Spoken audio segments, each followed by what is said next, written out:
এটা কি AC cover? হ্যাঁ। আর এটা কি ওয়াশিং মেশিন কভার? হ্যাঁ। ও, দামি জিনিসগুলোকে কভার করে না রাখলে তো থাকবে না ঠিক মতো, যত্নে থাকবে না। না। আর এখন শীতে যেই পরিমাণ ধুলা, হ্যাঁ, এই জন্য তো কভার করেই রাখতে হবে। আচ্ছা, সো আপনার এসিটাকে সুরক্ষিত রাখতে চাইলে আপনারা নিয়ে নিতে পারেন এসি কভার আর ওয়াশিং মেশিনের কভার। এবং Okay. এটার জন্য আর কিছু যদি ইনফরমেশন জানার থাকে তাহলে ইমো এবং হোয়াটসঅ্যাপ নাম্বার আছে, এখানে যোগাযোগ করতে হবে। কালার আপাতত আমাদের কাছে 4টা অ্যাভেলেবেল আছে। আচ্ছা, এটা একটা কালার, এটা একটা কালার, আর এখানে আছে এইটা একটা কালার, এবং ফাইনাল এটা একটা কালার। এই 4টা কালার আমাদের কাছে অ্যাভেলেবেল আছে। আর সবগুলোই তো details- waterproof? হ্যাঁ, সবগুলোই ওয়াটারপ্রুফ।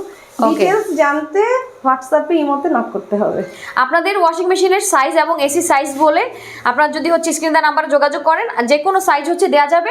সো যারা যেটাই নিতে চান না কেন, একের অধিক পিস নিতে চাইলেও কিন্তু আপনাদের আরও ডিসকাউন্ট থাকবে। সো ধাপা ধাপ স্ক্রিন দেওয়া নাম্বারে যোগাযোগ করে নিয়ে নেন। আল্লাহ হাফেজ।